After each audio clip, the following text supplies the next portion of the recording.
Hello, everyone, and welcome to another unscripted and unchained RPG review, also known as blah, also known as the OSR tabletop. Um, whole new format here, as you can see. So this is using Restream. Hold on one second. Let me just turn that down. Sorry about that. Totally new totally new system that I'm using here. So I have switched from StreamYard over to Restream, checking this out, seeing that, if this works out better, and if it does, then I will be doing my live streams from here going forward. If it does not, then I will be searching for something else to move on to. I seriously doubt I will end up back on StreamYards unless they, unless they do something about their pricing, because their pricing just went up a ridiculous amount, and not something that I am willing to pay. I'm a small YouTuber, and so having it be something like $45 a month is just more than I'm willing to do. I was great at 25. Now it's only 21, so that's certainly better. Certainly be better than StreamYards. Yeah, I'm hoping so, and let's see how this works. So if I click on these, that's not working. So if I go into chat here, I think I can post up your things. Hey, Steve, how's it going? And Mercurius, welcome also. So let's see how this is working. So if I click on here, it's supposed to bring up, there it goes. All right. Testing out a whole new system here, at the same time. So it's kind of crazy. And, see, there's some things about this that I like already. Like I have that nice countdown that I can do. Decado, hey, how's it going, man? I got to remember to click where I'm looking to click. So, hey, Decado, look right behind me there. You see the gift you gave me. It's already prominently sitting right there on the shelf, and moved my Castles and Crusades little light down to the bottom, and so right next to Robert E. Howard. So perfect place for him to prominently sit. And let's see, Steve, let's see, click on here, and hello. So I already like this kind of, because I can see the interface. I can see the chats here. I can see the chats there. I'm wondering why. I probably don't need this overlay. So let's hide the chat overlay, and I can go into full screen here and still see yours perfectly fine. And, once again, as always, Mercurius, thank you so much. And I will be giving out the last of the 5 free memberships that I get every month. So I get 10 free memberships every month. So I will be giving out the last 5 for this month of September. Before we move on, I wanted to, just put out some sad news that, I got word, a couple hours ago that Sean Driscoll, most of us know him as Shauner. Sean Driscoll had passed away apparently on September 1st. So if you follow his channel, you probably noticed that he hasn't posted any videos in the last couple of weeks. I don't know any other details other than that. It's really quite a shock that, surprising to hear. And then when I, look at, he was born in 1963. So really only 4 years older than me. So passing at 61 is young, no matter how you're looking at it. And yeah, just a real shock. It was not something that I'm anticipating. And I'm currently uploading a memorial video right now. And I, it's going to be a voice that is missed in our hobby. And when I talk about our hobby, I'm not just talking about the tabletop role playing hobby, because although he was mostly focused as far as tabletop is concerned with Traveler, and in particular with Traveler, Mongoose Traveler was his thing, but certainly an expert. I would consider him an expert on Traveler in general. So going back to first edition as well, but he's also a huge modder of Skyrim, and I believe pretty much that was his job was computer programming. If you go back and look, if you see my video, once it finally uploads, you'll see that he's been on YouTube for at least 12 years, and his work goes all the way back then, very, very extensive. So it really is a real shock to hear of his passing. My condolences to his family and his friends. And, for those of us that have only known him for a couple of years or even a few months, and just from interactions online, it's he was a funny guy, very dry humor, and, you didn't always have to agree with him. He was certainly not going to agree with you all the time. And it was just it was a really, really interesting interaction. So it was always an interesting interaction I had with him. Even when he was criticizing me, it was still, funny in many ways. And, I really liked him. I think it's for us YouTubers as well, it's a real loss. At least, I'm feeling it as a real loss. So let's move on now to things. I was very, very high up on, my convention and everything, in a great, great mood. And then, like 2 hours, later, or earlier today, find out that he passed, and did that video, and now I'm looking to pick it back up again. So sorry to bring you all down on that, but fair winds, Shauna. It was a pleasure knowing you, and you always give me something interesting to listen to on YouTube. So I thank you for that. All right, without further ado, let's get into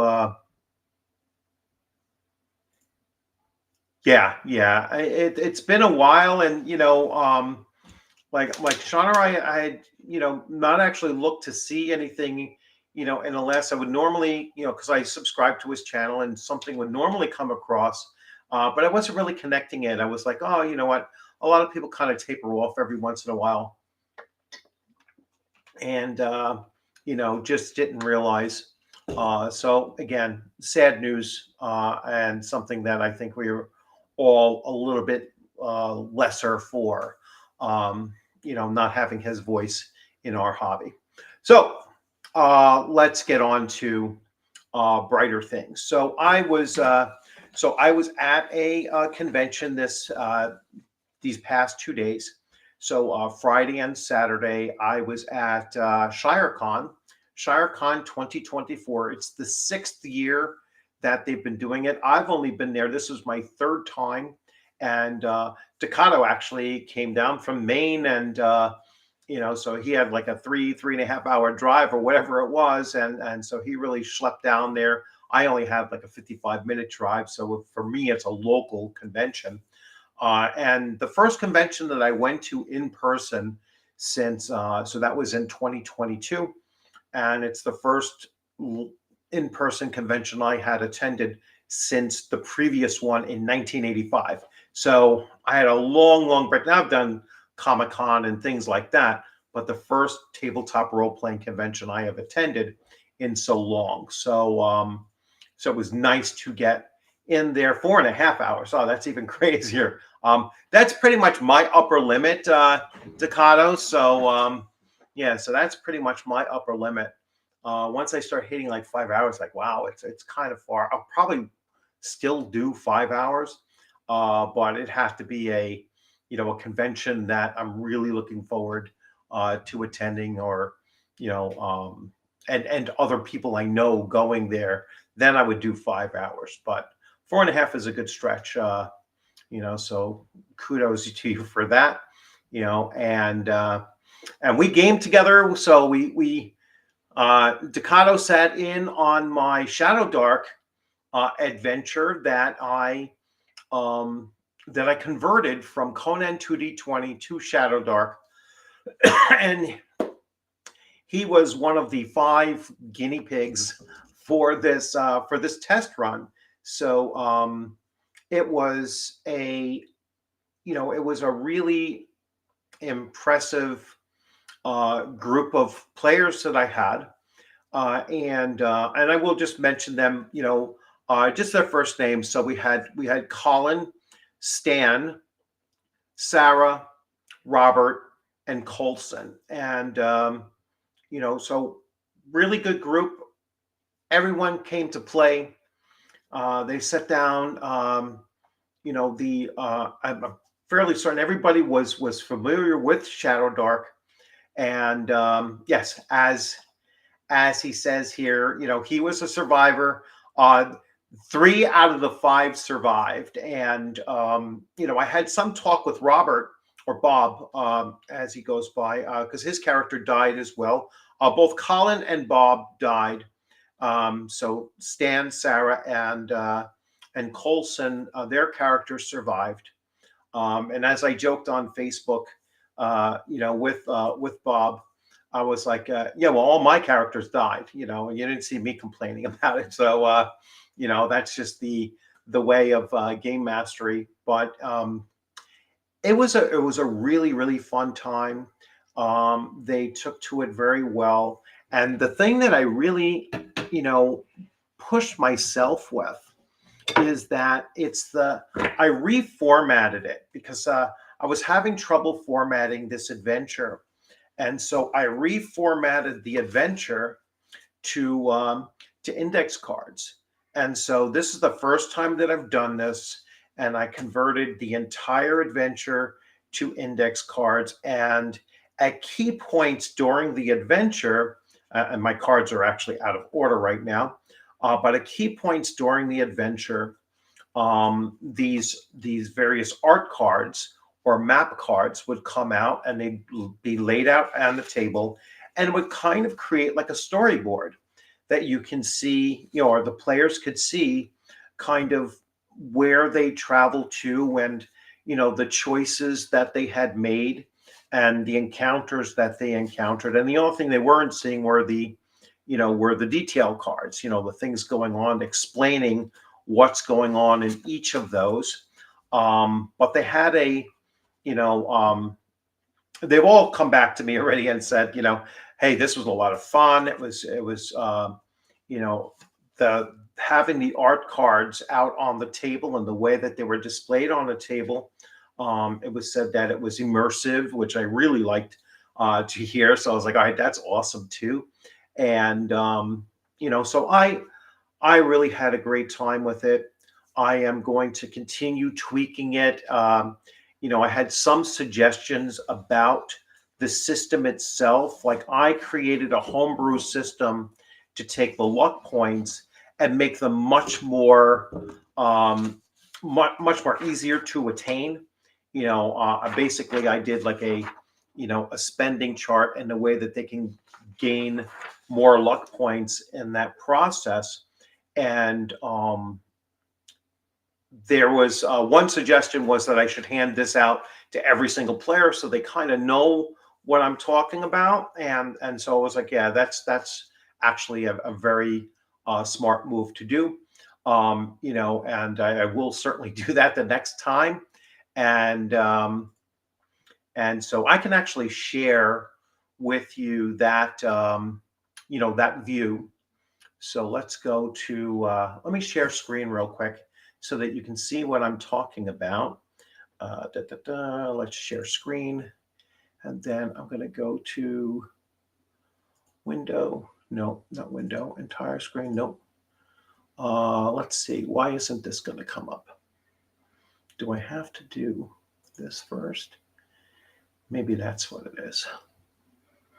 I'm sorry. I'm just messing around with this. So let's go to window. There it is. All right. So let's share. And so now you should be able to see this. So here is the front cover of it. You can see kind of how I had to format it out here. And the cards are just labeled out for me. But then these are the cards. All of the picture cards are the ones that actually get put onto the table. And just various pieces of art that I found along the way. And coming down. So this is when they were journeying. They first set out and they're going across the frozen tundra. This is where they come up to the 3 mountains that they had to determine, which one were they going to climb. Then we have the 3 possibilities, right? So this was climb A, which they chose not to do. So that was the easiest of the 2 or 3. And they were like, all right, so we're not going to go that way, because they didn't feel that they would gain any kind of advantage in being able to see far off or whatnot. They attempted to do climb C, which was the actual highest and most difficult of the climbs, and they failed like around midpoint. And then they swung down to the lower plateau and ended up fighting an ice troll. So they didn't gain any advantage in catching up to their rival party, which would have happened here with this image. And so that's card 7-A, if you can see it. These Azir warriors. Instead, they did try to pick up the pace, and they did gain some ground in picking up the pace and pushing forward. And then they came to an ice lake. They decided to take a left path of the ice lake and nearly encountered a frost giant. They luckily, smartly avoided it while it was hunting caribou, which they were following, and so they ran off, across the ice once again. They were fortunate that they did not trigger the remoras that lived in the, underneath the ice, and they ended up avoiding this other combat that they were watching happen. And then they get into this icy bridge here, and this icy bridge, one of the player characters almost died. I mean, he used up every single coin that he could just to stay on, every luck coin he could, just to stay on that bridge. And they finally, with a lot of teamwork, got everybody across. And then they ended up in the final cave here, and then the final battle. And although no one was killed during the battle itself, 2 of the player characters were killed in the collapse that occurred when the battle, when the battle with the creature was done. One of Sarah's character actually used up 5 luck coins to hit this beast Hidor with. She was the only one that did D12 damage, and so she was an automatic critical, automatic max damage. And then with her other bonuses and everything, I believe she did something close to like 22 points of damage, which was really, really a severe amount of damage to it at that point. And then it was killed off. I forget exactly who did the final blow in killing it, but once they killed it, it went into this massive flailing about and roaring, and it brought the whole, as you can see, the ice coming down and shattering down, and that's what killed two of the very wounded players to begin with. But that's what ultimately killed them. And then there was a slim chance. They needed to roll a D18, a difficulty 18, to retrieve just one shard apiece. And none of them made that dexterity check, and they had no more coins left to roll with advantage or re-roll or anything like that. And then we didn't get to do this epilogue here because none of the Azir warriors survived their fight either, and that's who would have kind of revealed a little bit more to them. But and then we wrapped it up. It was a great experience. I think a really good adventure to play, in a convention setting. And that's something that I want to talk a little bit about during this stream as well, is the just the whole idea of convention, running games at conventions, and or being a player in a convention as well. So that's what I wanted to discuss mostly about.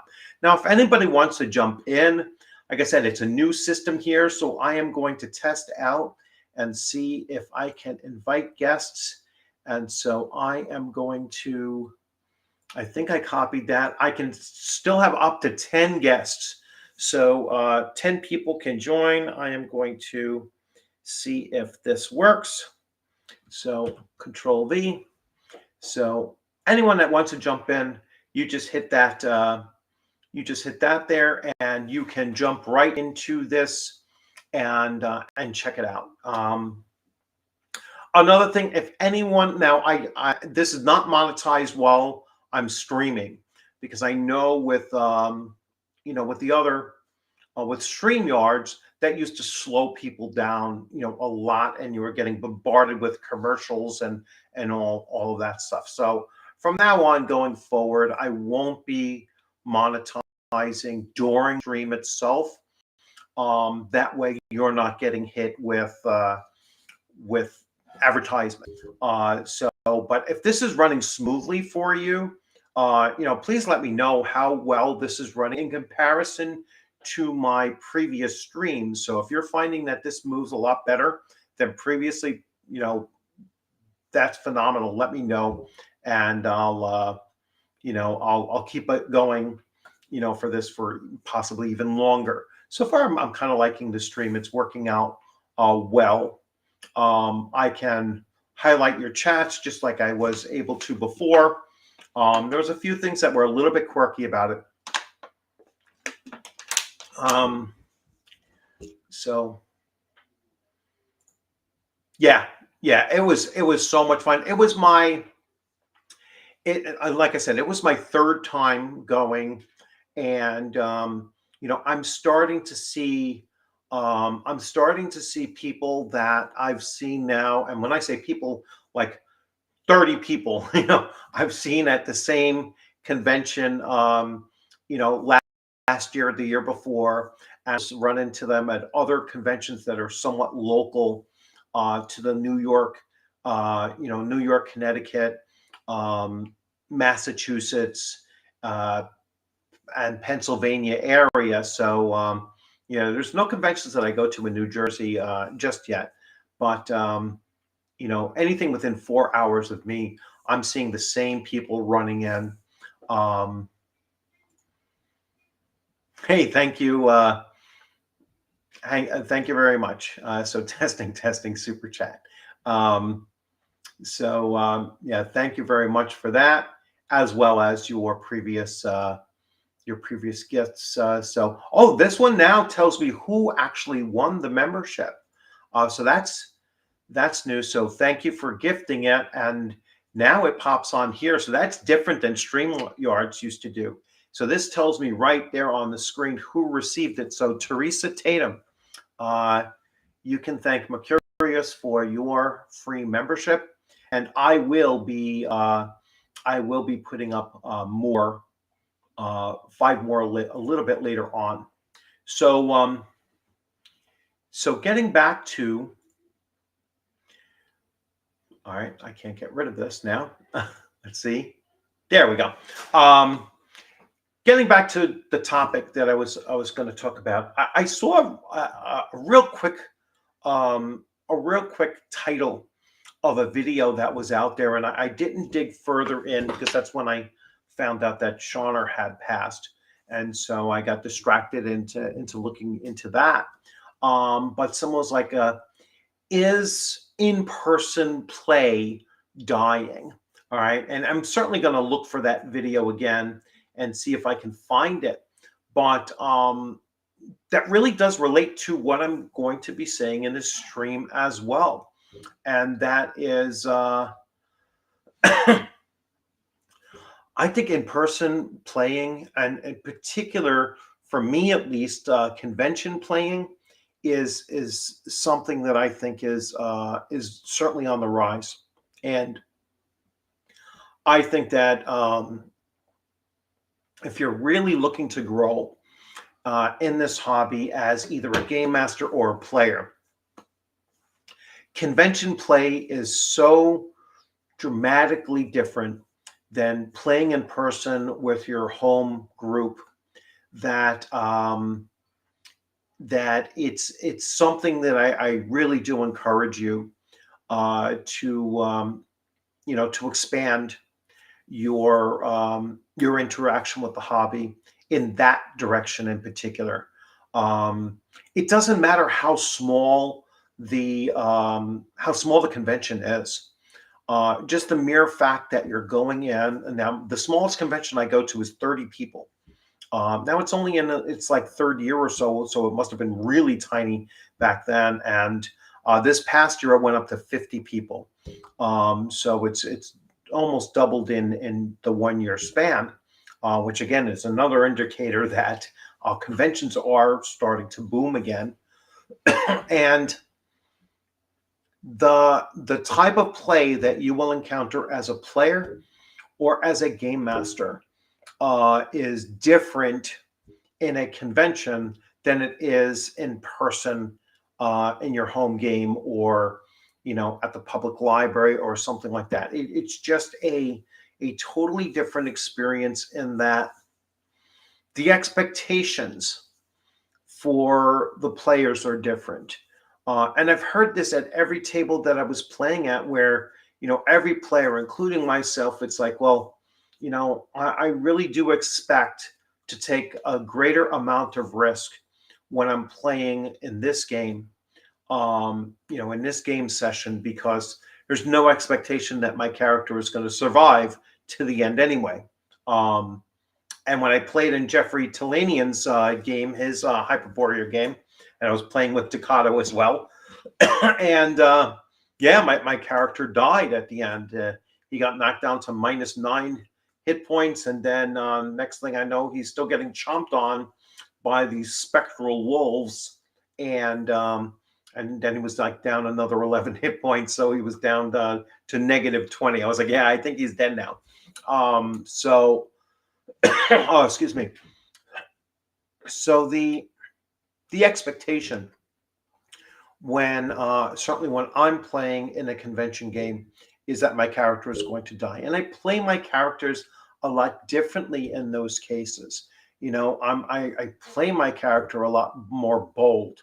I certainly don't get upset if my character dies, because to me that's just part of the experience. That's part of the fun.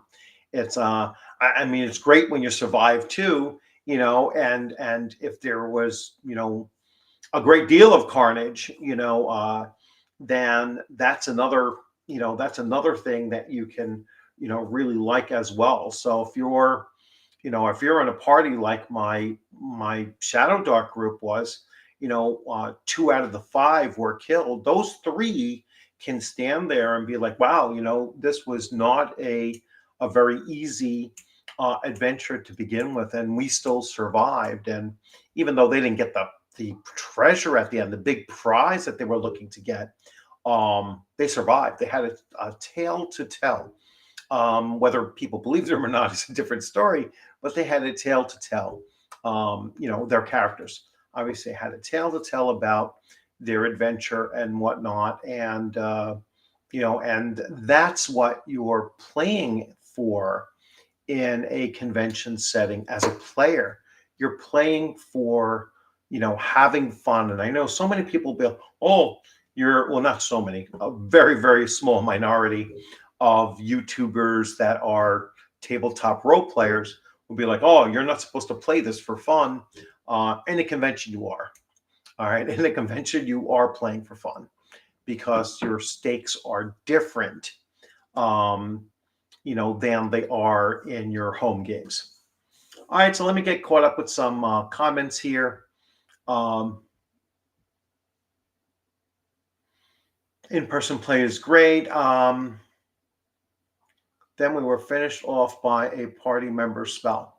Oh yes, in the in Talanian's game, yes, this guy cast a spell that that put the rest of the party to sleep, right? So yeah, that was almost a total party wipe, or it was a total party wipe, if I remember. It was like yeah, he put everybody to sleep and everything, but we killed the boss. So the big boss was killed, but but we were I'm conflating. Talanians, everybody got put to sleep, correct? And I'm thinking of Rob Connolly's game. Rob Connolly's game, we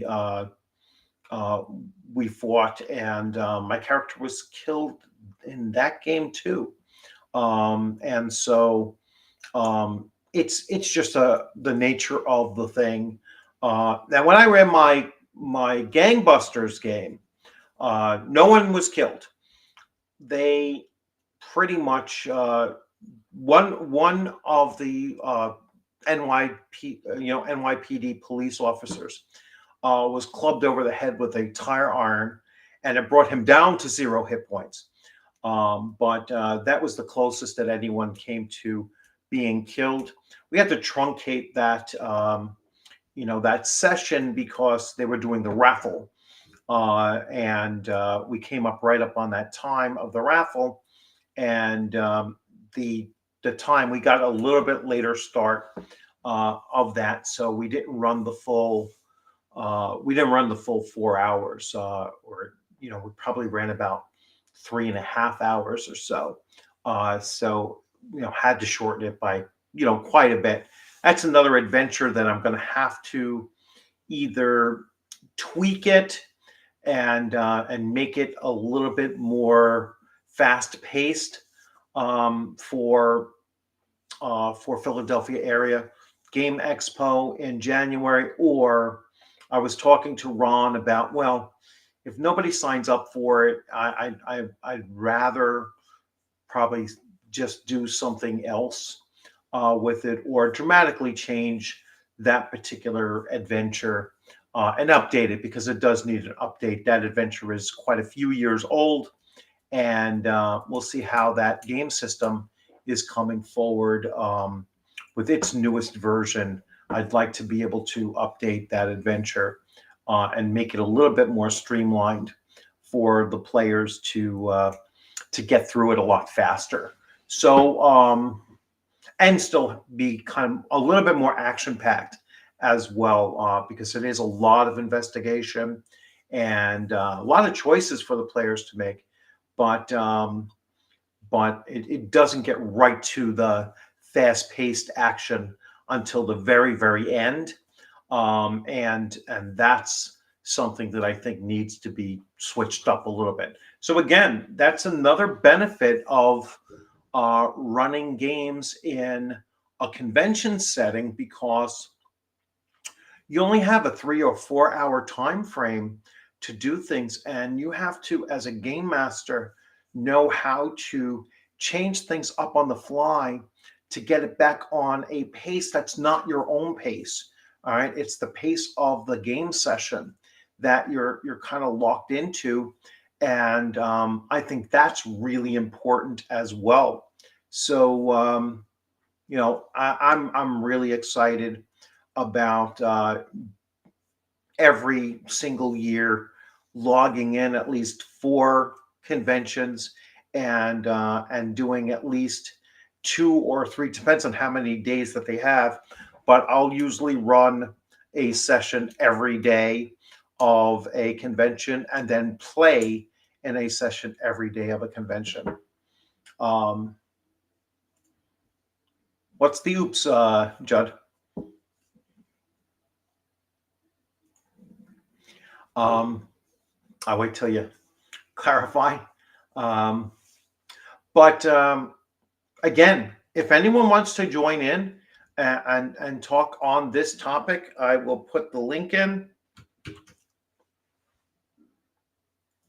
And I am also, where are we pushing?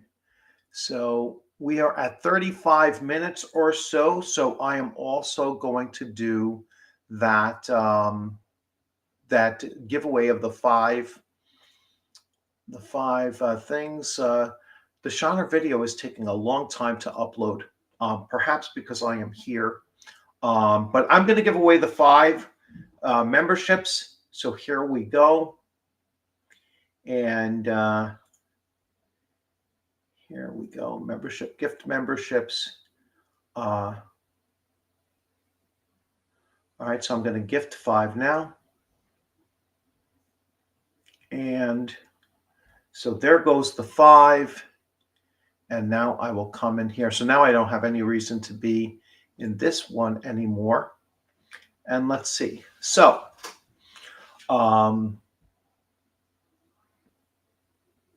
so Mal Thompson. See, I like this. This tells me right away who got it. I see it on the other one now too, but I have to have that window open. StreamYards did not do this for me. So, hey, Sean Panther, Ironcaster, Doodle Swatch, and Mike Dymart. Mike has been around for a while, so I'm glad to see that he got a free membership as well.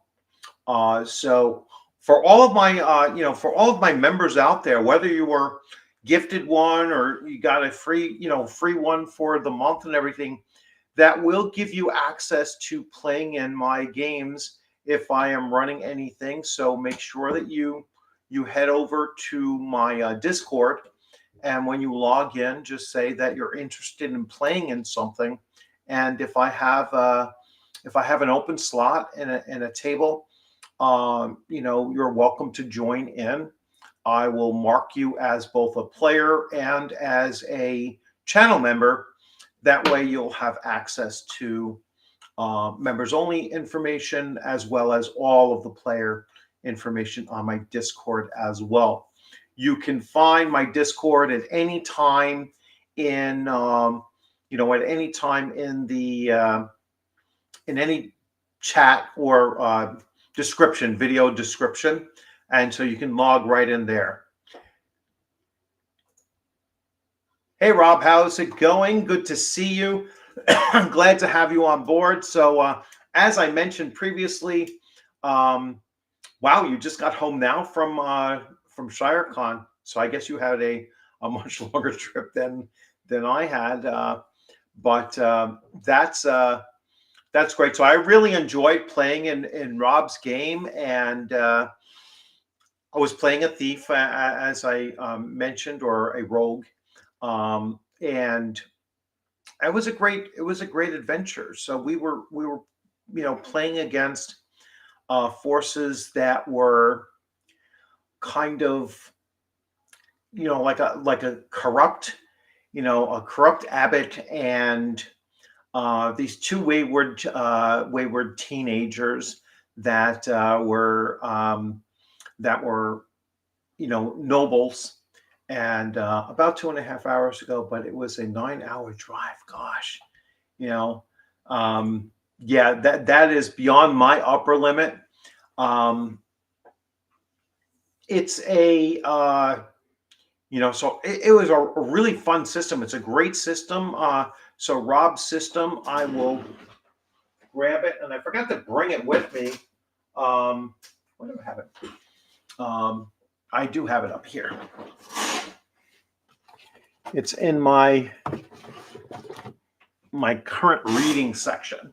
So the Majestic Fantasy RPG, and I highly recommend it. You can jump on to Drive-Through RPG, and comes in hardcover. I'm not sure if it comes in softcover. Took about like 3 weeks or so to get it from. Maybe a little bit longer, but not much longer. Not more than a month, I'd say, to get it from Drive-Through. It's print on demand, but I think hardcovers usually take a little bit longer for them. But it's an awesome system. I absolutely love it, and the art in it is really, really good too. And it has several supplements with it. And well, I should cheat a little bit and see, how the fairy folk and the, if the Russet Lord is in here. So that's who we were, really challenged by, is the Russet Lord. But it's cool stuff. Yep, 3 to 4 weeks. Yeah, it was probably closer to the 3-week mark for it. So very fast. Yeah, the art is great in both books, and that's for certain. So if you're into like a real genuine old school feel to it, then the Majestic Fantasy is a great system to pick up. And I put it kind of separate from some of the other OSR titles that you might come across. There are some really interesting things. Watch my videos on my channel, and you'll see some of the differences as I break them down, as I come across them, and explain them. You'll see that they are some pretty cool differences in this compared to D&D BX or Advanced Dungeons and Dragons first edition, second edition. It does have some very unique systems in it that I enjoy. So like I said, part of my experience, because this is the first year that I got to play in Rob's game. So last year and the year prior to, I didn't even get to speak to him 2 years ago. And then last year, he was running a game down on a different floor, than where most of my games were. And so he was running something there, and I just didn't get a chance to sign up for that game. But it was great to play in his game this year. This year's venue was absolutely phenomenal. What a great venue it was. It was at a VFW. You can look at the video that I talked about, this earlier on today. But it was at a VFW. The food was fantastic. There, it had 2 bars. There was one outside, one inside, right up in the gaming area where we were at. The VFW had a display of vintage weapons and patches and uniforms and articles and all kinds of stuff.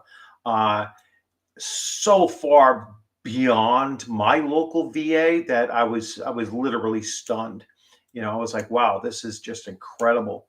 Yeah, it was really, really impressive. And yes, and I hope that, I'm sure Tom got that from everybody, that this venue was much, much better than last year's venue. And like I said, the food was great. It was reasonably priced, and it was fast. I mean, you did not have to wait more than 10 minutes to get anything that you were ordering. So so it was a really, really good experience. And like I said, 55 minutes for me, so it was by far a great experience for me. So some of the other things. So let me talk. I spoke a little bit about my my Gangbusters game, and so I had the privilege of running the game for Michael, Ed, Joe, and Skylar. So Skylar is Jeff Talanian's Jeffrey Talanian's daughter, so it was like, so I had already played in Jeff's game, and then I'm running my game, and I had some open seats. Initially only Michael had shown up, and I was like, wow, I told him, I was like, listen, I want to give you the option of going someplace else, if not enough people are going to come here, and run it. I says, I could do it with one player, but I don't want you to miss out on, experiencing a full game, which you wouldn't do as just a solo player in this.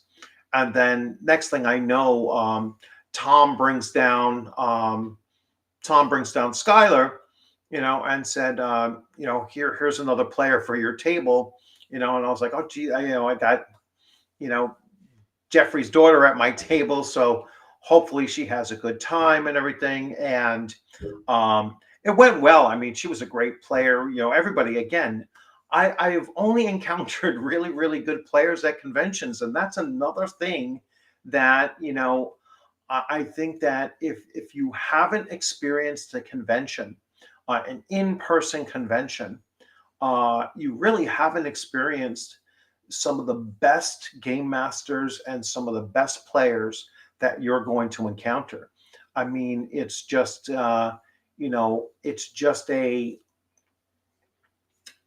it's just a way of people coming together and bringing their A game. Let's put it that way. Everyone brings their A game. I think that if you're going to a convention and you're unsteady about, whether or not, oh my gosh, I'm petrified of running this or whatever, you don't have to be so much worried about that kind of thing, because the player expectation is different. The players are expecting to just have a good time, and if their characters are going to die, they're going to die. It's almost expected that they will. They're going to run their characters in a more bold way than they normally do, and so as long as everybody has fun. Again, there are people out there that'll be like, oh no, this is, you're supposed to take this serious. It's not just about having fun. That's crazy talk. When it comes to a convention, you're spending 3 hours or 4 hours sitting at a table with complete strangers, and if you're not walking away with with having had fun, that's the only fail situation that can occur.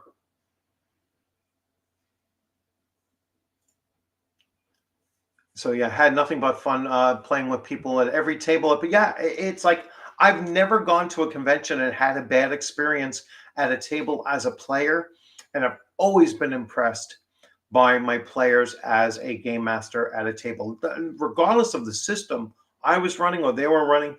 Always have a great time. Hey Scott, I met a lot of good people during my convention days, with a very few exceptions. Yeah, it's like I don't. Let me put it this way. So there are people on Facebook that I have clashed with in the past. Game designers and just people involved in gaming and such. And others that I've gotten along with, swimmingly. So it's and meeting them in person. I'm not going to mention any names, but meeting them in person and talking with them and seeing it's like in person, everybody's a little bit different anyway. At least I certainly hope so, from their Facebook or internet persona, if they have, or just personality in general, and when you meet them in person, it's like, wow. I mean, it's just a different experience again. And so it's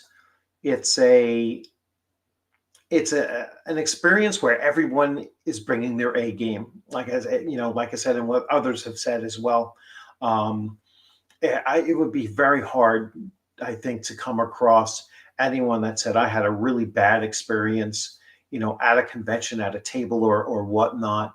Maybe that, maybe that's too much of a blanket statement, but yeah, I think that you'd have to be either very, very thin-skinned or you're kind of looking to have a conflict in those cases. But anyway, again, maybe I'm just lucky and never experienced it, and I see others seem to be pretty lucky as well, if that's the case. So great convention. Um, I ran the two games. I ran Shadow Dark, which is such a great convention game system. I played in Majestic Fantasy, which is a great convention game system, very easy to pick up and learn. And to playing it for the first time, even though I had done some of the reading of it, but playing it for the first time was a breeze. Running Gangbusters BX. Mark A. Hunt, I hope that you're doing well. He's also, battling with some medical issues. So, hopefully everything is going well for you. And Gangbusters BX is going to have an advanced edition of it put out there, and he's going through Wizard Tower Games. So I'm looking forward to that because, like I mentioned earlier, my Gangbusters adventure needs, I think, a little bit of an update from its basic rules, and that might actually introduce some additional challenges and just nuance and pacing issues that I think the game has had or the adventure has had in the last couple conventions that I've run it in. So let's see.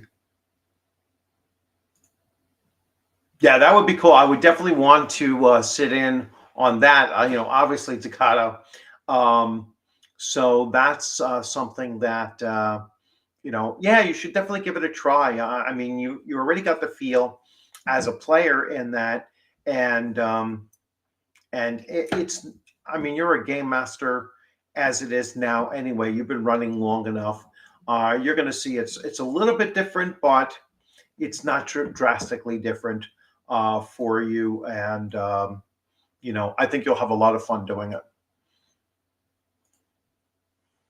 Let's see. People innate social sense kicks in when you are face to face.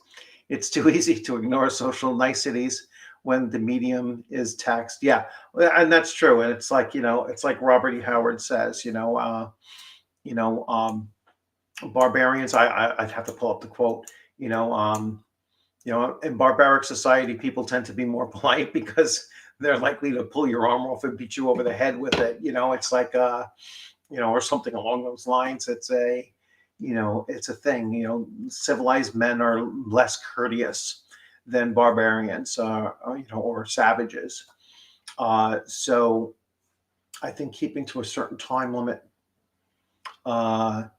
is the biggest challenge. Yeah, and you really do have to write an adventure for convention play. That's the one thing. It's like if you're going to grab keep on the Borderlands and hey, I'm gonna, just run this in a convention setting, you're going to need all of the hours that Keep on the Borderlands will require you to do. You'd have to so truncate it and, narrow it down and such that you're probably just better off writing an adventure specific for, a 3 to 4 hour time frame. So I always like to split the difference, right? So I'm writing something, it's like I'm writing something for a convention that should run about 3.5 hours. I try to allow, if the system is easy enough, I like to give players the opportunity to roll up their own characters. That's also part of a convention experience. Um, and especially with new systems, because at a convention you're going to see more different game systems being run than at any other place. All right, and so that's what it is. Yeah, thanks. I see Mercurius threw it up. So let's see. Although all the GMs I played with did a great job managing the time. Yeah, because they probably wrote their adventures specifically for convention play. That's the only difference, really, is that you just have to write it for that way. Yeah, you definitely write your own. So here it is. Civilized men are more discourteous than savages because they know that they can be impolite without having their skulls split as a general thing. Yes, thank you very much. And yes, that's the truth of the matter. So let's see what else I was going to bring. So the one thing I don't have on here, like I did have on StreamYards, was those little prompts and stuff like that.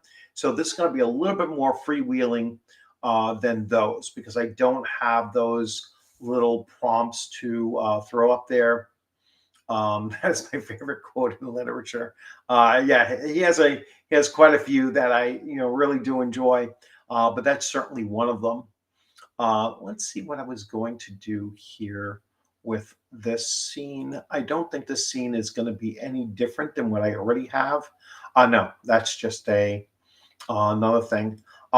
Just a reminder, if you hadn't subscribed to this channel and you're not on YouTube watching it, whether it's on Twitter or on Facebook, all you have to do is scan that little icon up there, and then you can join the channel right from scanning that icon there, that QRC. That's something new I've been messing around with. So just a quick reminder there to remember to subscribe and hit the alert button, and please do comment. I love comments more so than anything else, because comments will drive me to looking at other game systems that I wasn't aware of, or take a better look at something that I've already covered and say, hey, you know what, this is how I saw that, and can you go revisit it and such. So yeah, I love comments, positive or negative. I like critiques and that kind of thing. So please feel free to do so. So, hey, left a little while ago and just checked my email, discovered someone gifted me. Yes, so you were one of my free, every month YouTube gives us 10 free memberships to dish out. And I usually split them up. I give 5 and 5. The first half of the month, so up to around the 15th or so, I'll give the first 5 out. And then later on, near the end of the month, which this is certainly constitutes that, the other 5 get out. So Mac, that will give you access. If you go to my YouTube channel, just tell me, just chat in there in the not YouTube channel, I'm sorry, in the Discord channel, just chat in there that you have a membership, and I will give you the membership role as well as a player role, and you'll have access to any of those things. To me, it doesn't matter if you're a free member or a paid member. You get equal access into some of those things. If the room is available, obviously it's going to go to the longer standing members, but I'm looking to run a few one-shots upcoming over the next couple of weeks. Now that I have my first convention out of the way, I don't have another one coming up until January, so I'm going to be looking to get quite a few different mini campaigns rolling out. I am working on Fallout.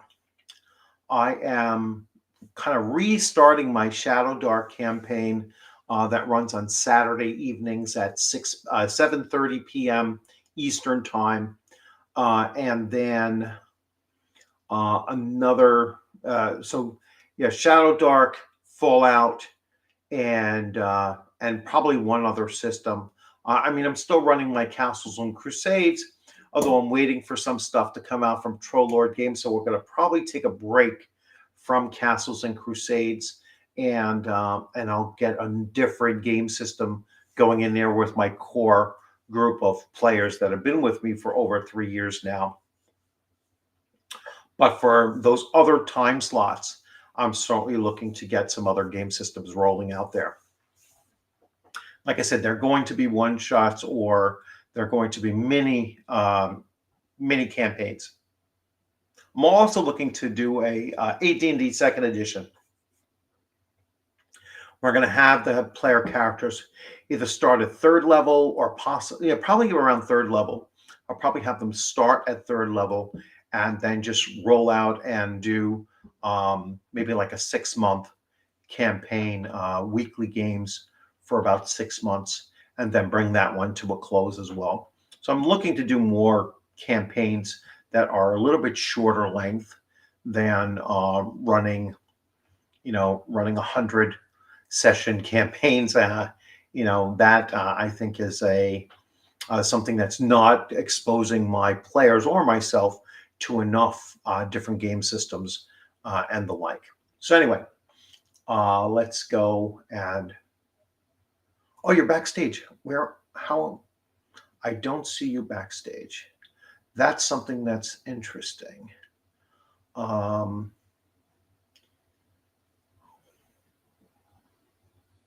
that's here. Okay, got it. First time. Hey, Dakota. All right. Hey, man. Yeah, so that's the first time I've seen that. So Technology. So let's see. So once you come in there, can I not see my chat anymore? Or no, I got the chat now too. Hey, yeah, all of a sudden I saw up on the very top now, I see the person with the plus sign and then 2. So great to have you here. I'll let you talk a little bit so I can have a sip of water and. Sure. Yeah, man. That was an awesome time. Like my first convention. 40-something years of gaming. I'd never been to a convention. I always wanted to go. I actually got to thank you for it, because I never would have even known about ShireCon if you hadn't talked about it. I think I was trying to go last year, and then it didn't happen. I think I wanted to go last year, but I couldn't make it. And then I was like, I'm going this year. It almost didn't happen, but I was like, no, I'm going. So I'm really glad I did. I had a lot of fun. Yeah, And I've yeah, already, it's always a played great with some thing, great people. great experience. Let me see if I can do it this way. Let's see. Oh, they were a little bit more evened out.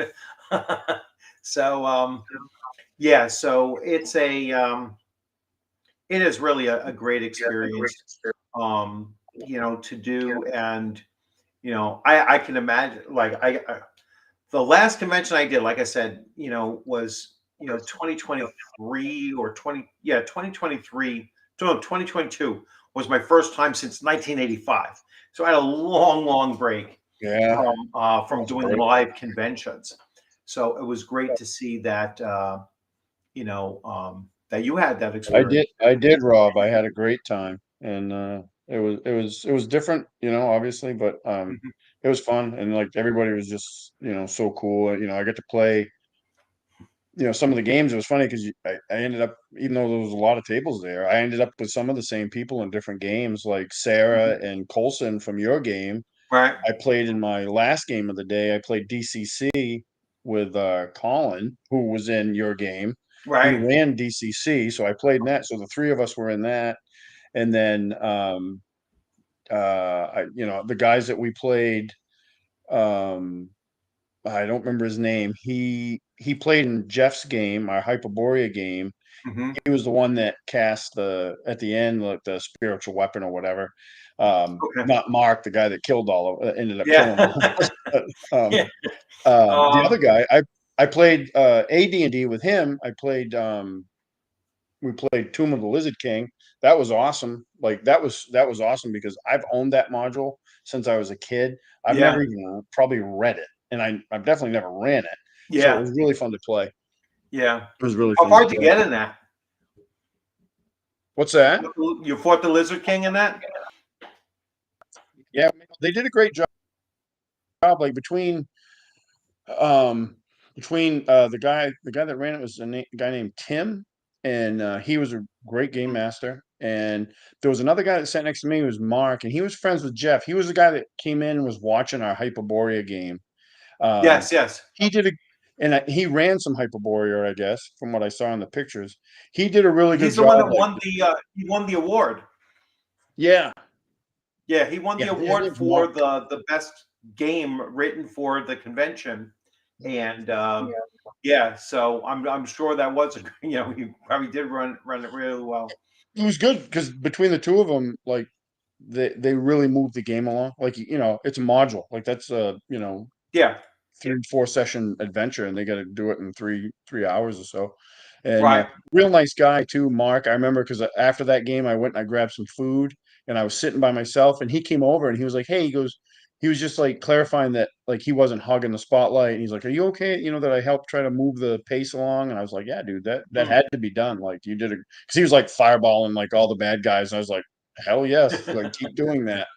I don't want to fight 12 lizard men. Like, fireball those guys." Right. But yeah, I had a lot of fun. I really had a lot of fun. Yeah, that's great that you had such a good time, and like I said, I mean it's a great con. I absolutely love it. That was my first one in decades.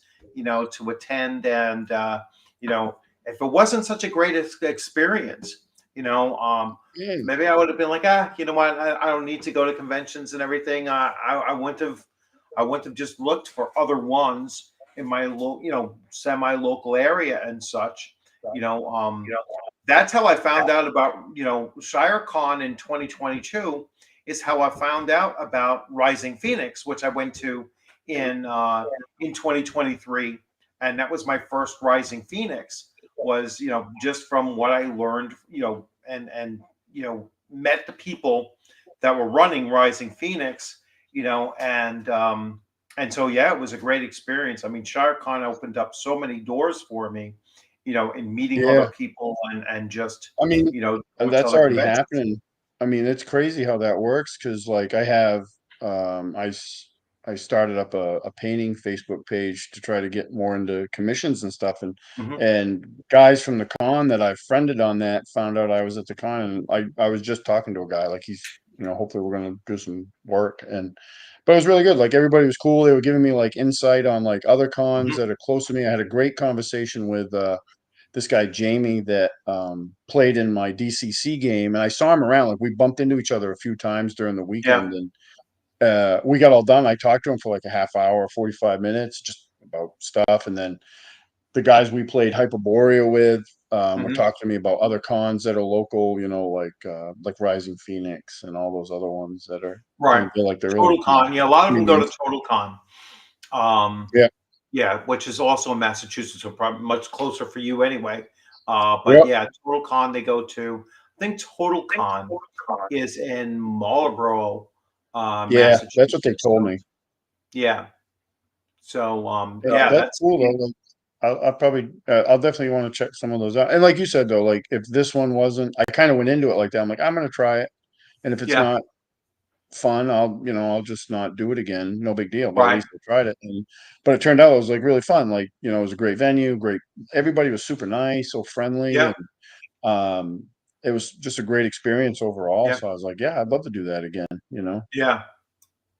Yeah, yeah. If you can get to Rising Phoenix, it's very much the same feel. Um, Great venue. It's a hotel, but Yep. good food, great bar in that hotel, and just the organization of Rising Phoenix is very very good as well. So that's run by Scott Legault, and I first met Scott actually before knowing he was associated with the convention. He was one of my D&D Beckme players for like two Oh, years nice. before going to the convention and everything. So he was in one of my groups, and he was like, when I ran into him at ShireCon, he was like, "Oh, we finally get to meet in person. Hey, I do this convention as well," and they were only in their third year, you know, um, or second year at the time. And so I was like, Yep. yeah, I'll definitely come on in. I was like, it's only Yeah, a three and a half I hour drive for me or something like, or about 3 hours for me. So I Yeah, was I like, had yeah, that's such a perfectly good in my time. Like I range. was already on the way home. I'm like, even though I'm driving home, I'm like, oh God. And but I'm like, yeah, I definitely want to try to get like ShireCon again. Like I'll definitely sign up for that again.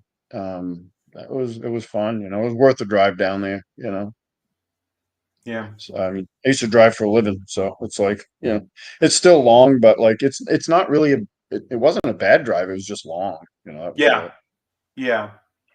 Oh yeah. If it was like if it was a, you know, like not mostly highway for the big stretches and everything like that, then yeah, I can see that it'd be like, well, you know, these are hard. I know when we used to bring my daughter for dancing competitions and everything, and they were always in those like the local places and everything. I was like, oh my gosh, you're driving in New Jersey to begin with, and then you're going through all these small little side roads and everything to go dance at some high school, Well, like a local high school. It's like, oh, yeah, this stuff is that's horrible. how my that's how my return trip started. Like, because it sent me out of there on a different route than I took in, Oh, and really? like within a mile, I was in Massachusetts. I didn't realize how close to the border we were, Yes, yeah. It's very and I yeah, hit like a bunch of really small towns that, mhm, well, they were small, but they were like a little congested. And there was yeah, some neat stuff. I wanted to almost stop, like, because there yeah. was one where like this weird, like there was some sort of event going on, and I saw people like in um like these women in like these dresses that like I don't know what they're called, like in Germany when they serve the beer and stuff. And Oh, I don't know what the you're hell was probably going on. driving through I a was like, Mennonite community. maybe I was There's a like, lot of them I don't know what's around. going on. Yeah, I was I'm probably like, a I don't know what's Mennonite going on here, community. but I kind of want to stop, but I got 4+ hours to drive, so I Yeah, can't to keep yeah. going. But They're then I very got on the similar to highway. the It was Amish. a drive. But Yeah, that yeah, was I know cool. my drive home that Saturday. I mean the Friday night, because there's no lights, so you're just, I'm Mhm. just like driving through these, very rural roads the whole way, and they're all like, 45, 55 miles per hour, but it's like there's no freaking lights at all. You got to go with your high Yeah, beams, and everything is like horse crossing, deer crossing, all kinds of, yeah. everything crossing. It's like, geez, I mean, this is not the safest thing. Um, I don't know if it was Oktoberfest. It's kind of early for Oktoberfest. It's, but maybe it is. Yeah, I that's what it don't know. reminded me of. That's what it reminded me of. Yeah. Yeah, it was neat. I don't know what was going on there, but it was pretty cool. There was a lot of people out and about too, like walking around. It was pretty cool.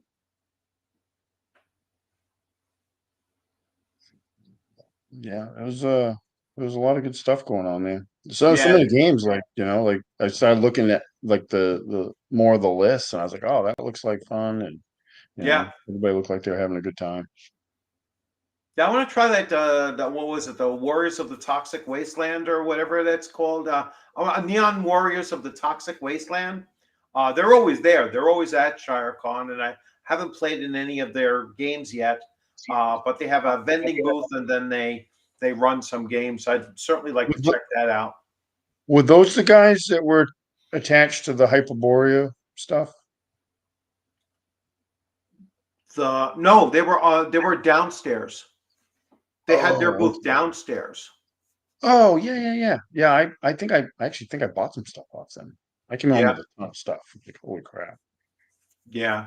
I got some really cool stuff from that the raffle. I've never won a raffle in Yeah, my life, me either. So I, yeah, I it was funny because I was over by Joseph Block's booth, yeah, and I just bought some more miniatures off him.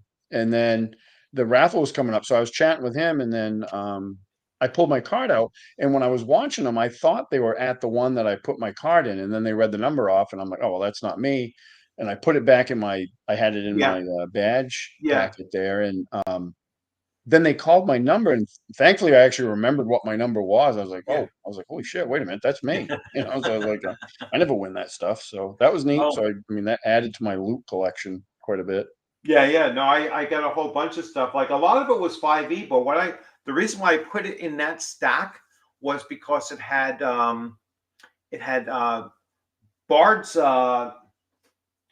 like it had something Bard's from Gate. Frog God Game It's not Bard's Yeah, mine Tale, too. but it's something similar. Bard's Gate. Bard's Yeah, Gate, which is like a campaign setting and such. So I was like, wow, that's really cool. yeah. I like their stuff. I did that too because mine was the same way. So I got this book of lost spells, which is pretty cool. So I can Oh, just cool. convert all that stuff to Castles and Crusades with no problem. And then Yeah. I got oh, I didn't get Bard's Gate, which Bard Gates is pretty cool. I got this one, which is the Borderland Provinces setting book Oh, cool. by Matt Finch, and that's pretty cool. Some adventures for it, some Yeah, magic item book. they had cool stuff in their Yeah, in they had some really their giveaways and everything. If anyone else that was at the con that would like to jump in, you can just hit that and jump in on it. I'll put the link up for you. And now I know how to look to see how to invite people or bring people that are backstage in now. So yeah, this is 50s. so far I wonder going if it'd be pretty good. well. Rob Sports. Getting some of these things. Yeah, that's cool stuff.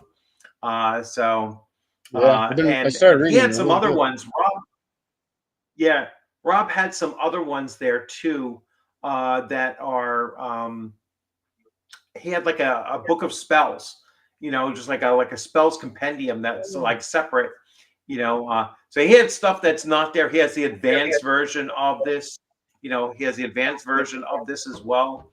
So hey, hopefully he'll put that stuff back out and get a hold of them because the Well, hopefully he's having there. the Hopefully spell Rob's there compendium, next year because even I'd like to though try to get into his game. yeah, yeah, it was a lot of fun. Yeah, you would like that game. Yeah, I'm sure he'll be there, and yeah, just try to jump in on one of his games as well. Yep. Um, Yeah, it was fun because that when I started signing up, I tried to pick things that I hadn't played in a while. Like I had yeah, played Shadow Dark, and I definitely wanted to play with you. So I was like, yours was the first one I signed up yeah, for, and then Jeff's Hyperborea game, I got into that, and then I was right, like, oh, there's somebody running AD&D Tomb of the Lizard King. I'm like, I haven't played AD&D in like a million years, and I'd never played that. yeah, I'm playing that, and then the mm, DCC game, I was like, oh, I'm gonna play that because I've never played DCC. And I had one yeah. opportunity to, but the table was way too full for me, so I didn't end All up right, playing. and there we go. Hey, Rob, how's it going? Hey, hi guys, how you doing? Yeah, This actually even gives me a sound like a Oh, cue hold on that one second. someone's in the backstage. I gotta kill your YouTube stream so I can. Okay, yeah, yeah, Yeah, you yeah, get that's doubled good. up. Yeah, yeah, I know. I had to do the same thing when I was running it because I have to be in YouTube in order to give away those memberships, and then I always forget to turn down the sound in there, so it comes up like blasting. Um, But yeah, I had a really good time at the con. I ran, in addition to my booth, I ran two sessions. One mhm. was a first time for a dungeon, and in retrospect, I made it a little bit too big, even though they did have a satisfactory conclusion to it. Right. So if I run that again, I know what the shrink down to make it playable in a 4 hour block. But the second one that you ran, that you were part of, I didn't know how that would go. I usually, and for those, I call my sandbox adventure. I just set up the situation, Right. and how it goes is completely up to you guys. Yeah. Yeah, that was a lot of fun. It really was. And, I mean, great players. I mean, the guy that was playing the magic user was crazy, man. He was like, some of the stuff he was coming up with, and he was like really role playing. He was in character, and, you know, especially with those two kids. And I was like, I was like, the whole time I'm sitting there, I was like, I'm disinterested in all of this shit. I don't care about this knight. I don't care about his kids. I don't care about, I was only caring about how can we get paid more money for doing this. I was like, Well, that's the thing is about these adventures. There's always a catch that makes and the situation turns out more what it seems to be, and then you have to figure out what to do about it. yeah, I was fully prepared to to kill that abbot if he forced me to. I was like, I don't know how it would have turned out, but I get when I play thieves, I get very, very chaotic neutral. It's like it's like it's gold or blood, one or the other. If blood gets me to more gold, fine. If you're going to give me the gold up front, even better. Kind of thing. And yeah, I could see that was going to go nowhere, especially with a cleric in the group too, because I wasn't sure how he was going to play it either. I had a feeling that he was going to be far too diplomatic, so I was like, I'm just going to threaten this guy right off the bat. Yeah, I ran this about 6 times, and you were definitely up one of the more forceful. You weren't passive about dealing with the habit at all. So, No, it was. No, but the thing is we stayed that so the groups, pretty much all the group stays in the village overnight because of the way the timing works out, and then in the next morning, there's the Fey ally that you guys spotted. Free. Gets the daughter and the kid out again. Yeah. And that just inflames the whole situation in the village. And you guys did a good job diffusing that. Yeah.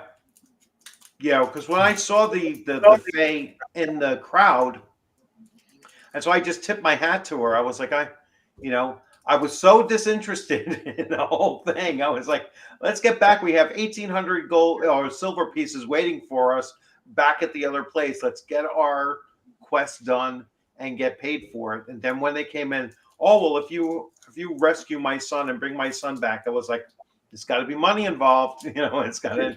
You got to pay us for our effort. Yeah, so if you guys would have done that, probably what had happened is I would describe, the bishop thanking you, and you had a night on the town in Cashel Ashan, and then the next day you would have heard there's an attack on the village, and oh my God, they're being threatened, and see what you guys would have done with that to wrap it out. But the group 2 years ago, they not only dealt with that confrontation, they got all the information out of the ferry about what the Russet Lord was up to, and then they spent another hour role playing with everybody, trying to get the villages to organize themselves so they can repel the orcs. So that when they didn't go after the Russet Lord. They just made sure that the village was had their shit together. So when the orc raiding party comes in, that they would be defeated. And because of that, that session ended only after 2 hours. Oh wow! All right, that's real short. Yeah. Yeah, and I said, "Are you guys okay with this?" I mean, it said, "No, we," and everybody went up. Yeah, we did. This was great, Rob, and we know it. And part of the reason why was a husband and wife, and they were Harn players, so they recognized the influence of the medieval Harn style adventures in the Russet Lord, and so they kind of knew what the drill was and what they had to do to set right, and they were great about including making sure the other party members, were contributing, and so everybody left happy. Yeah. Yeah, I think that's how my Shadow Dark game went. I mean, everybody was happy, even the players that their characters died. They loved the way that they died. It was very Robert E. Howard-esque. Which I was like, I'm always nervous. Like when I ran that originally with the Conan 2D20 system, and it's when they're playing that game system, they kind of know this is like a Robert E. Howard kind of story, and they all know, it's almost like when you run Call of Cthulhu, it's like I'm going nuts, I'm dying, or I'm fleeing, and looking over my shoulder for the rest of my life. There's no other outcome. There's no win condition, in Call of Cthulhu. And with Conan, there's a win condition. It's called survival. And so you're probably not getting the big prize that you're looking for. So anyway, let me see. Hey Cal, how's it going? glad you're Oh, able to make it. before I forget, thank you for your purchases, Staccato. Oh, you're welcome. Those are great. I'm gonna put those on my nightstand. Make them Yeah. Excellent. get them read. That's why They're really good. I have mine up in the currently reading section on my desk Yeah. here.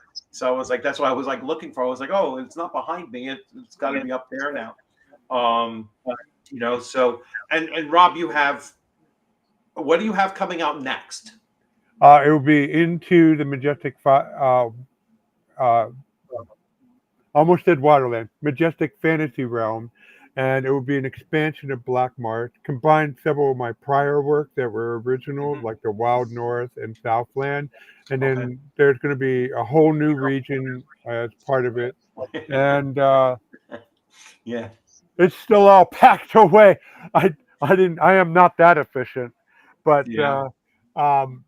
it's going to be 4 12-inch by 18-inch maps. And Black Marsh Nice. is going to be very much a part of it, but it's only 11 inches wide and 8.5 inches high, Yeah. and it's going to be in a similar format, and hopefully people like it. So you'll be able to get the book, and then you'll be able to purchase at cost from the Kickstarter I'm shooting for 10 maps.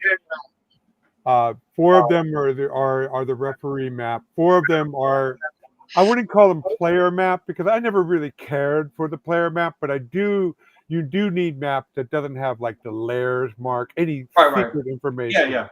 So, and what those maps would be for, it's for the DM to put on the table so that players can show the DM where they want to go in the region.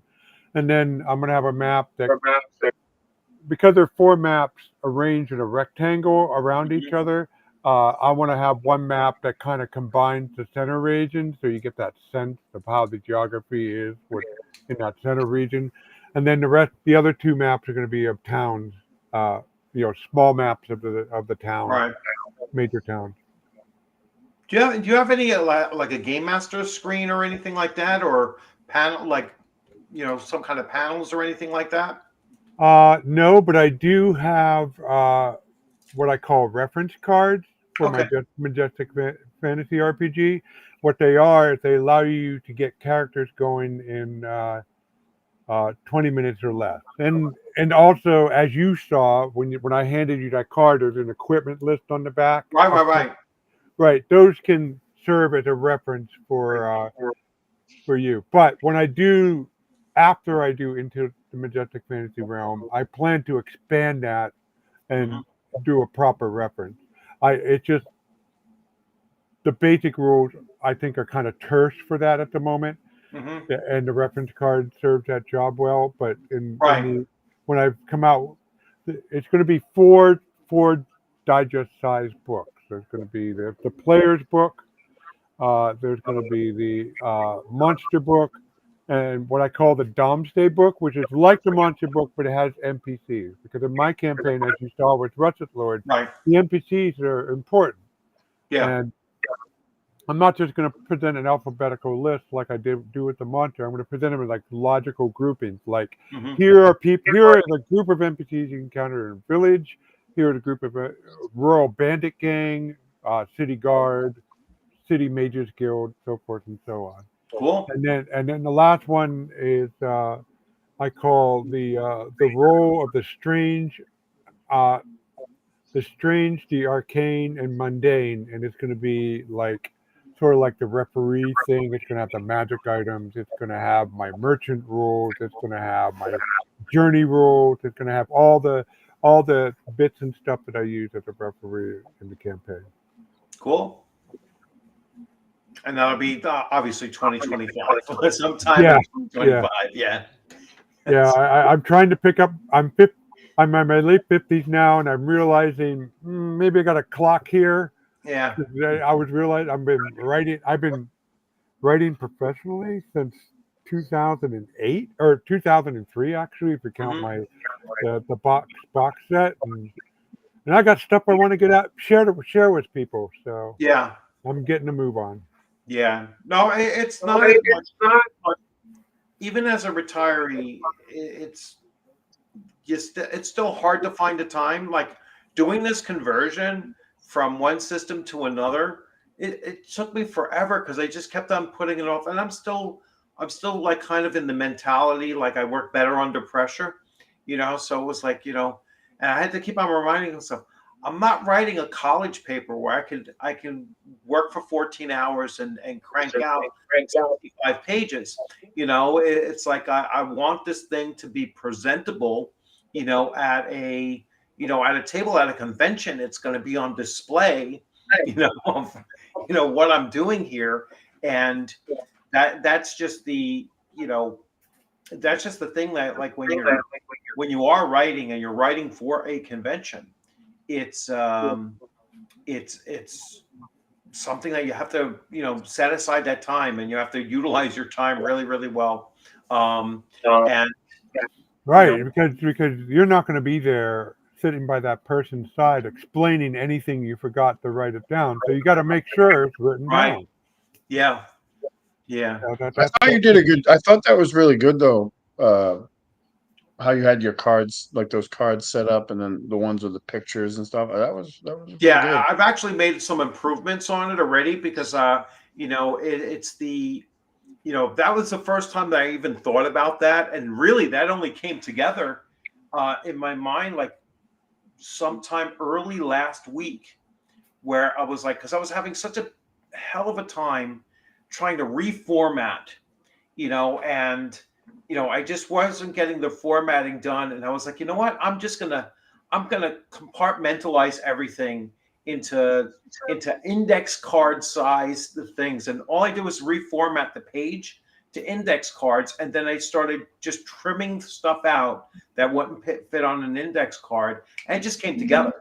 It was just like boom, boom, boom, boom, and I was like, all right, now I can throw these little pictures in there, and those will be like and then I just had the idea of having like a visual, like a visual map of kind of what events you guys went through over the course, and like I think Sarah mentioned it, that by having them small, or maybe you did as well, like, because I was like, well, maybe like the 8x11 pictures, you'd be able to see them much more clearly, but like either you said it or she said it, was like you won't be able to lay them out on the table and kind of Right. have Yeah.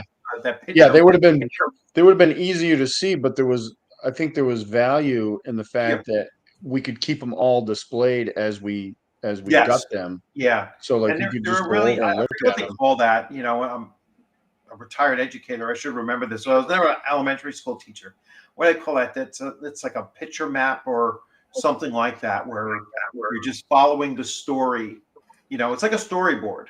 And it just lays out and tells the story of the adventure through those images.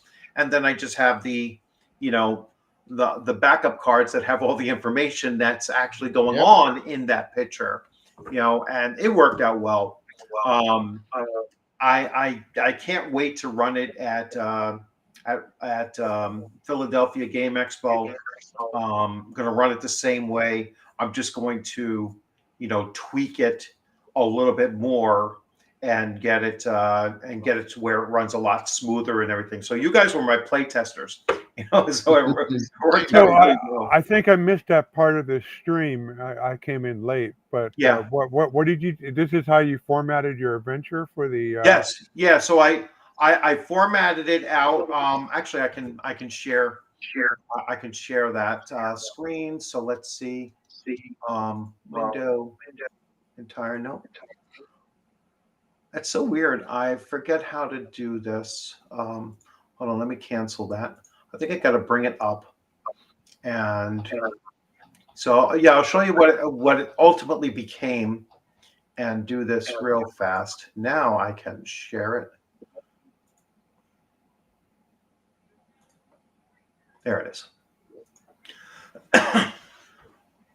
Okay. So this is what I did. I basically took it from what was regular 8x11 pages, and then I just chunked it down and threw the information, so card 1 and then card 1B would go on the table so that everyone could see the general area that they're in.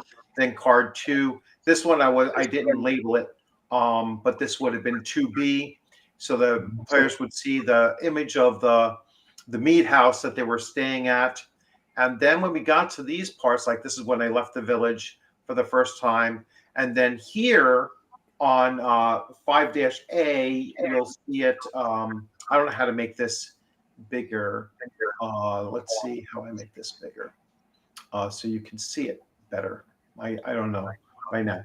But anyway, you see where this mountain pass is right here, where there's 3 like different mountains. That's their choice, right? So they could do climb A, B, or C.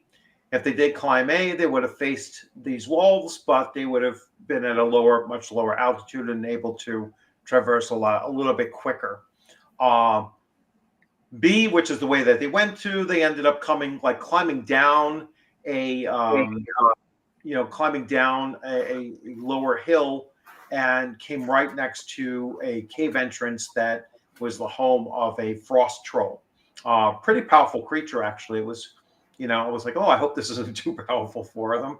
Because they were all 3rd level characters. And then this was C, the highest peak, which would have given them the greatest vantage point. But they just couldn't climb up there. It was too hard of a climb for them.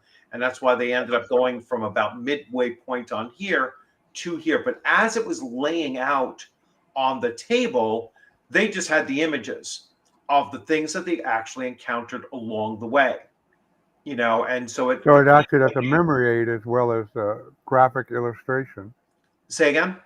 It acted as a memory aid as well as graphically illustrating what was going on. Yeah, it became like a roadmap of what they had encountered and so on, throughout the entire adventure. So like I said, it really did, I think it really did work out well.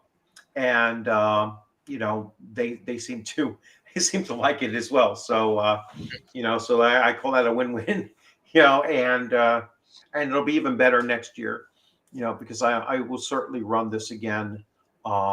Running it again at ShireCon. We'll run it at Rising Phoenix, and then one more time at at ShireCon again, and then I'll put something else in its place. So I only like to run adventures, maybe 4 or 5 times at a convention, and then I look to move and bring something else new in, different game system, different adventure, and whatnot.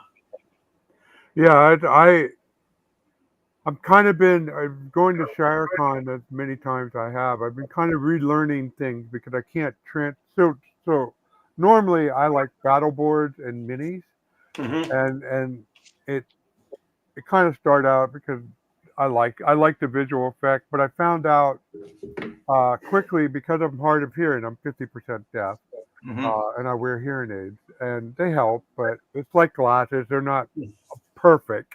Right. With glasses, your peripheral vision fuzzes out.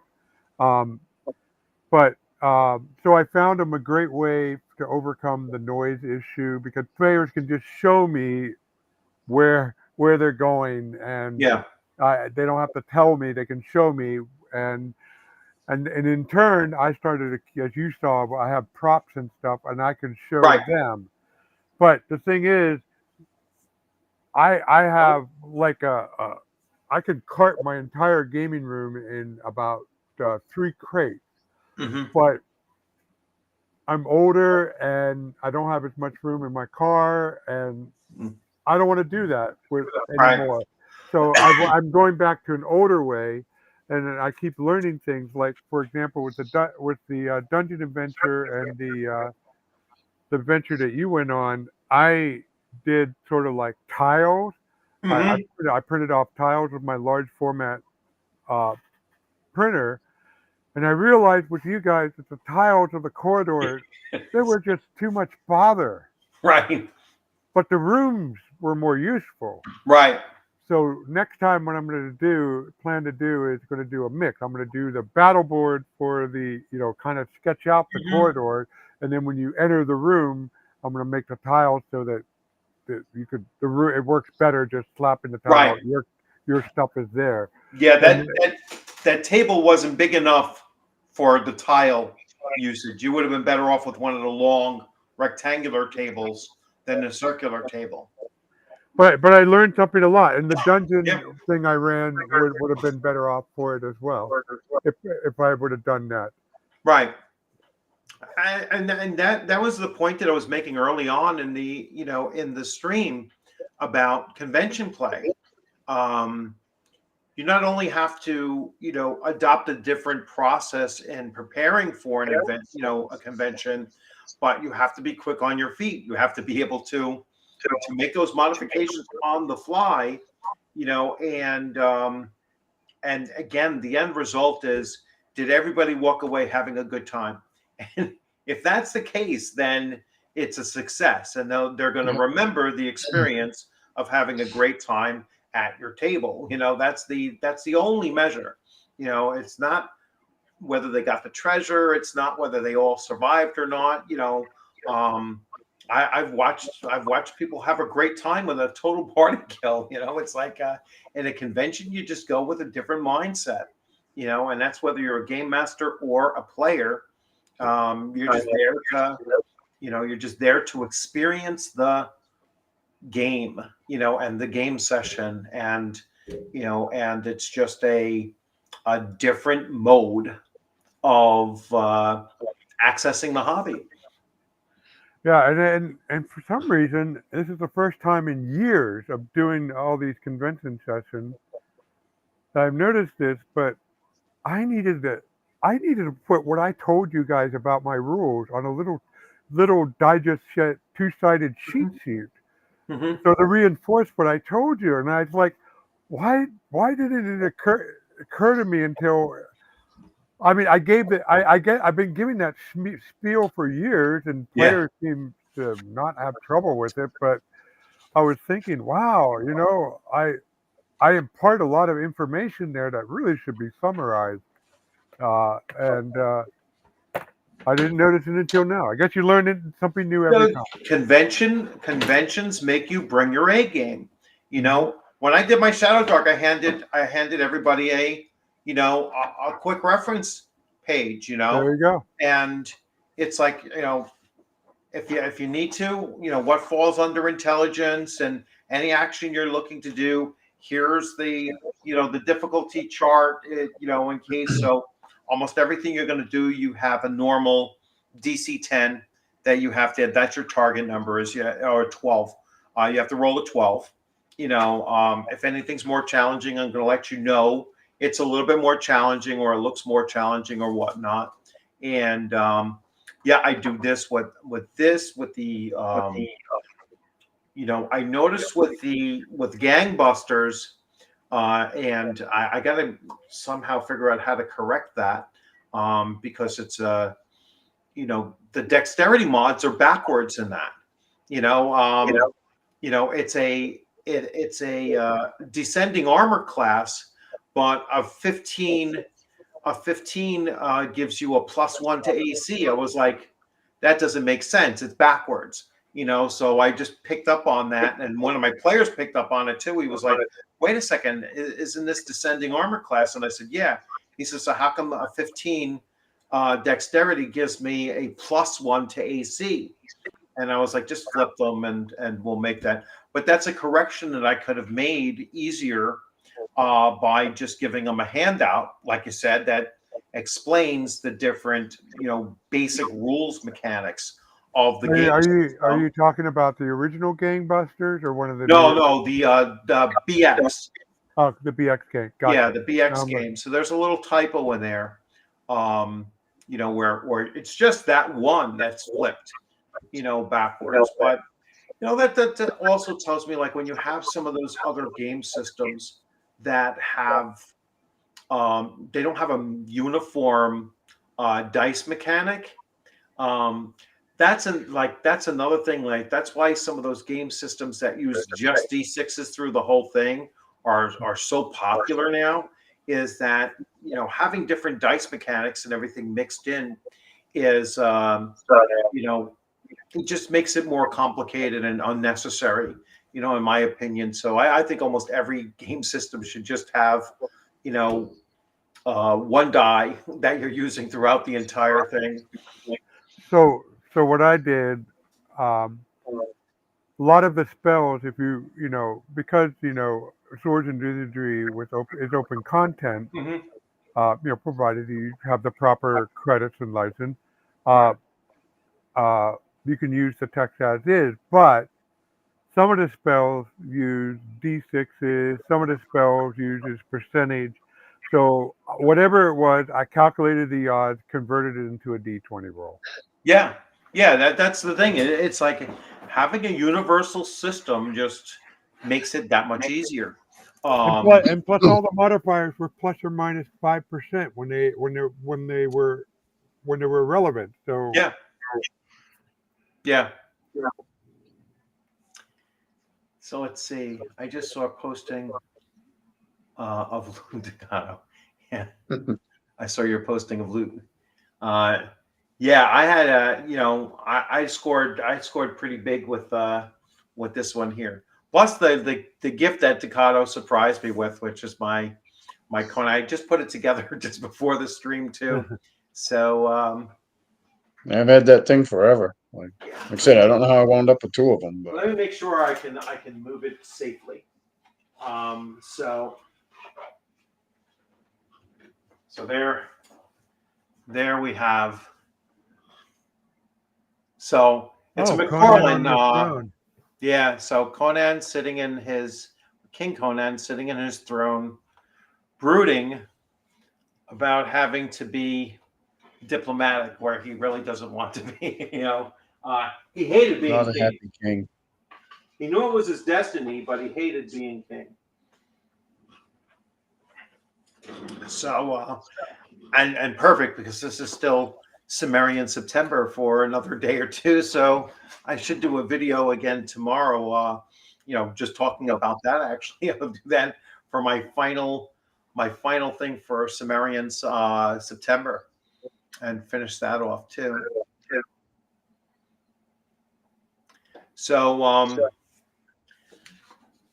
so let's see. So I think my next convention is going to be Philadelphia Game Expo. I'm sure that's a huge haul for you, Zaccato. That's probably like another 2 Yeah, hours packed on. That's a I, big trip. yeah, if my son had gone back to school down in Pennsylvania, I Yeah. was strongly considering going to that because Mm, I would just go down, stay, visit with him, do the convention, make a whole half week of it, and but he ended up staying up here after yeah. summer break. He's going to college locally, so yeah, Yeah. that's about 8 hours or so for me. Yeah. Yeah. That's Are that's you in Maine or something? yeah. Yep, Maine, southern Maine. Yeah, I'm in the northwest corner, so it's about a 4 to 5 hour drive for me. And the thing that tripped me up was the early deadline. I thought, it is Philadelphia. It is in my home state, and I should consider going or visiting or something. And then I checked, and the deadlines are already passed. Yeah. You know, Mm. I checked in like uh, May, and I guess all the deadline. But the Ron is his name. He Yeah. came and Ron. saw me, and we talked about it. Um, I don't know if I can afford just to visit because of the hotel, but Mhm. I think I'll put it on the schedule for 2026. But I am adding a con next year. I'll be going to WizCon in Michigan in April of That's next Wizard year. Tower Games. Yeah, Wizard Towers Yeah. game. I was invited as a guest of honor, and I've interacted enough with him online to know he's a fun guy. So why not give it a try? See how it goes. Yeah. Yeah. I was offered guest of honor to go to or special guest actually, special guest to go to Dave Con. And just looking at it, and Victor was telling me, oh, you can get airfare for like $89 one way, which is, one of those, smaller airlines. And when I looked into it, I was like, yeah, but I still have to fly out of Kennedy Airport. And to fly out of Kennedy Airport is flying out is not as hard. Getting dropped off is not as hard as getting picked up again. But no matter how you slice it, it's for New York, it's an extra $120 each way, just to get a service to bring you to the airport, because to put your family through that is just not worth it, and Oh so man, yeah, Kellyanne and I, with Joe the lawyer, visited Manhattan, and on the way back to Grand Central Station, we ran into the protests. Talk yeah, about snarled up traffic. We got within 4 blocks of Grand Central Station and said we thanked the Uber drive, made sure he was well tipped, but we hoofed it from there. yeah, It was yeah. getting late. It's just so much, that I was like, yeah, you know what? It's going to end up costing me like $1,000 for a weekend. I just can't justify it. It was the same reason why I didn't go to Gary Con. I was like, that's even more expensive too.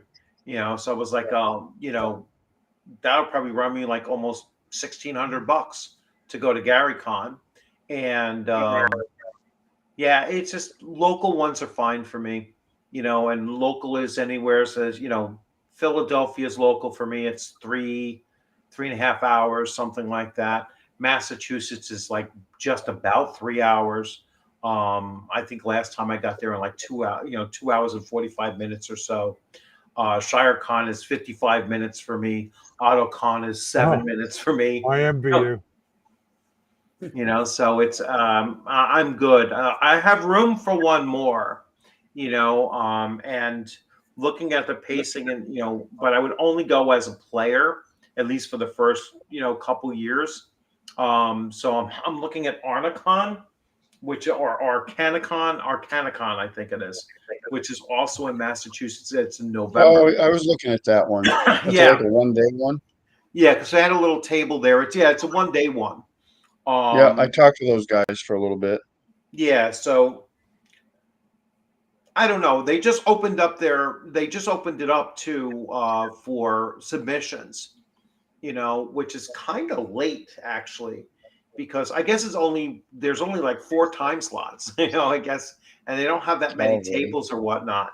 So I want to see what's actually going to be there, but it's only a 3-hour drive for me. So it's like, but if I'm going, I'll be driving for 3 hours there, driving 3 hours home. That's 6 hours. Playing in 3 games, or four. I mean, four would be, that's a hugely long day, with all that thrown in there. It's like, all right, I'm going to spend the next 18 hours I'm pretty at a good with like convention. It's two. crazy. 2 games, I think, is good for me. Like more than Yeah, that, my brain is probably not yeah. going to be there. I know for Rob's game, I was like, oh, that coffee just hit the spot. I was fading. I was like, oh my gosh, like at the very beginning of that, I don't know if you realize it. I was just like, oh, I was like, I was going down. I was going down for the count, and Oh that no. coffee just gave me my second wind. I was like, oh, thank God they had Well, coffee. I was pretty tired myself. Yeah, The New York trip, Kellyanne and I were sore the whole weekend. But by God, I was going to do those sessions. I was going to man my table, and for Kellyanne, her thing was she was going to do that bike ride. We took the bike in our van, and she biked the Hudson River Valley Trail, mm. and it's a gorgeous bike trail. And it was great weather the day she did it. So we lucked out, but we were really sore. I'm only I the only reason I'm here is 'cause I'm sitting in this nice comfortable chair, my office chair in my game room. Yes, he did, Agile Monkey. Definitely gave a great gift. So let's see. I wish I was close to those damn West Coast. Yeah. Yeah, well, it's damned to be on the East Coast too, because they're all, all the big ones are, in the Midwest are like 15-hour drives as well. So no matter where you're at, you're too far from really cool stuff. Yeah, I the furthest I can probably drive. I can probably drive to GaryCon. It's an 8 hour drive. Well, 9 hours when you include the stops. And um, but the one that's in a similar position, being I really would like to go to, but oh my God, it's going to cost so much. Is North Texas Con. Yeah.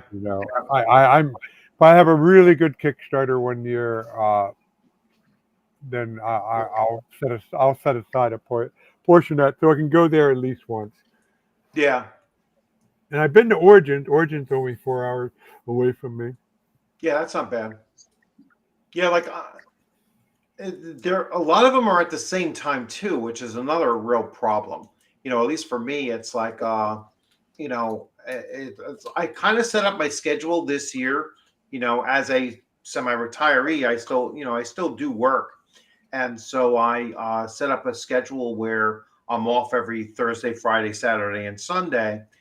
So I'm like, all right, so Thursdays is usually where the 3-day cons really start on Thursday nights, and that's works out perfect for that. So I kind of set my schedule up to be able to attend conventions.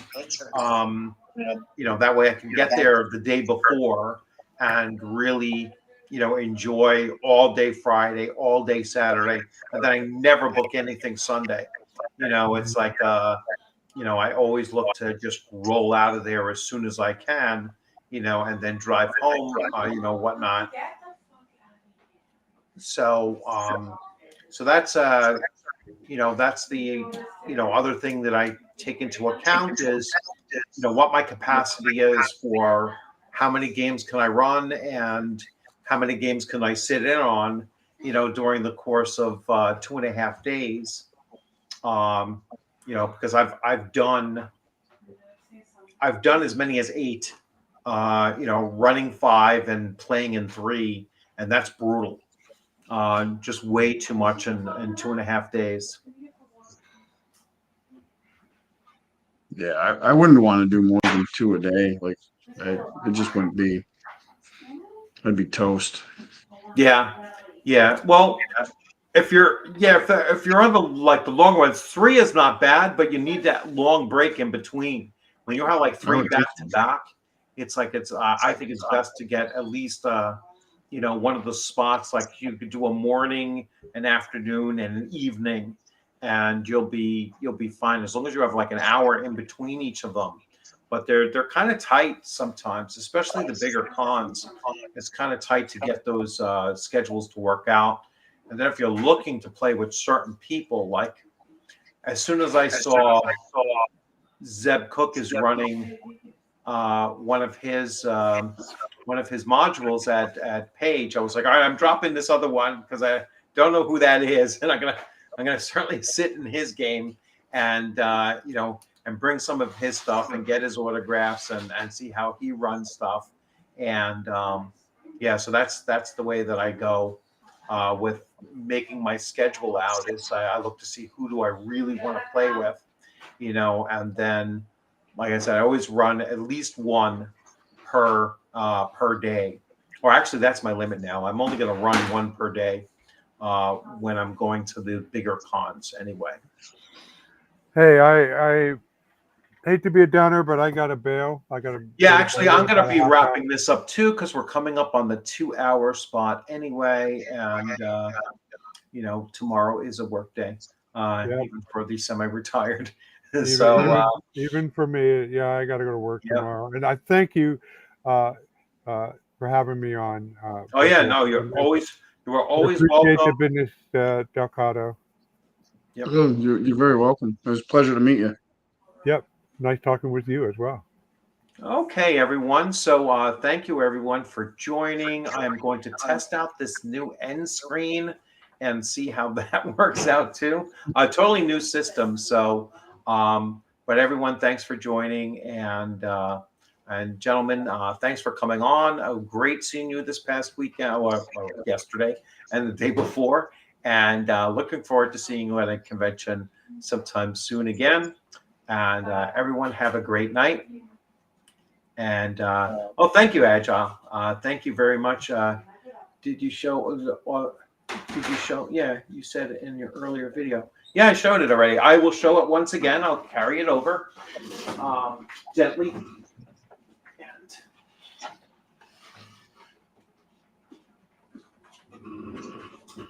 So it is King Conan sitting in his throne, pondering how his life wasn't Sucks what he now that thought he's it would king. be. Yeah, his life sucks as king. He hates being a politician and a diplomat and whatnot. So and that's a Todd McFarlane. I should get my other one out, and that's still in the package though.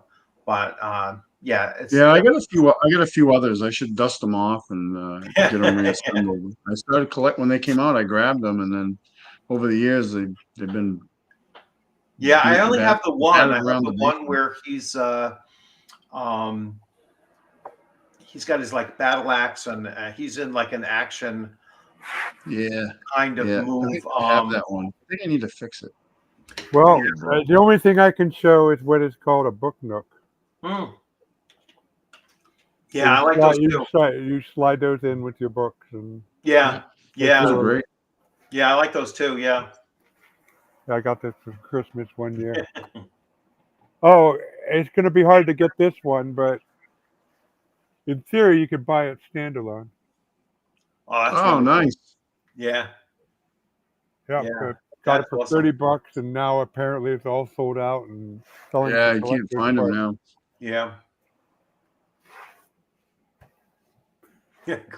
Well, again, thanks for having me on. All right. Thanks everyone for stopping in, and thanks for those that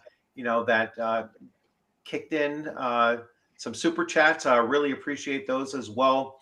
Remember, everybody, if you hadn't subscribed to the channel, I will put up the end screen there, and so you can just scan it, and you will be able to join the channel as a subscriber and hit the alerts, and you'll know when new uploads are going up. Everyone, thanks for stopping in. Guys, have a good one. Let's see how I shut this thing down. And here we go. So this is